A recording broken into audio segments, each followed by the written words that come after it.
Now Janet in Harlow thinks Carl in Plasto needs putting right, so we better hear that right away. Janet, thanks for calling. Yeah, that's okay. Actually, I thought I'm against you and Carl. I thought you didn't like Margaret Thatcher and what she stood for. Oh, I despise everything that she stood for.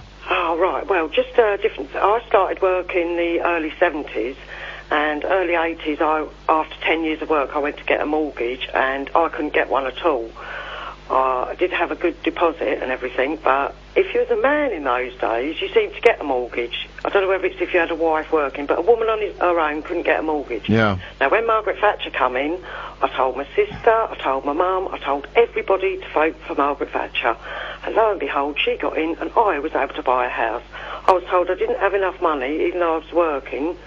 But as soon as she got in, I bought my house. My sister bought her house. We're all house owners. Margaret Thatcher changed our life. I know that you don't agree with what she did, but you're a man, and I just thought I'd give you my point of view. Well, I'm very grateful for you doing so. I think it's important. I do it all. Now, was it a council house that you bought, Janet? I did.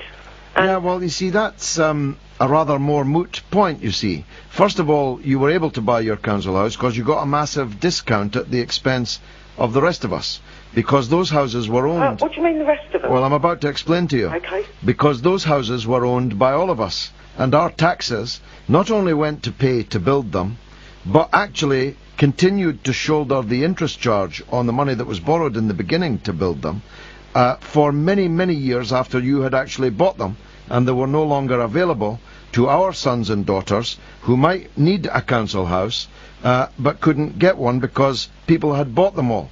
So first of all, you were buying it not just at your expense, but at mine. And you were buying it at the expense of your neighbours who had paid for the building of your house in the first place. Secondly, you don't really own it, do you? You only own it if you haven't had to borrow the money to buy it. If you did have to borrow the money to buy it, as you said that you did, then for the period that you were repaying it, it was the lender that actually owned it, as you would have quickly found out if you hadn't been able to pay your mortgage. Yeah, I do understand that, and I also remember you saying a bit about we're never going to pay the money off till they still haven't paid the money off for all the sales. 90 years. Yeah, I understand that, but I am one of those neighbours. My dad worked all his life in this country. My mum worked all the life she could after having her 5 children. I couldn't have children, so that's how I got the money to get, how I was awarded the money for the deposit. I still couldn't buy a house, but I am one of those people. I would never ever have been able to live in a house because I couldn't have children. I'd never have lived in a house, George, you know. I'd have been in my flat forever. Margaret Thatcher opened a different life for me, my sister, and my mum. The house I bought for my mum to live in.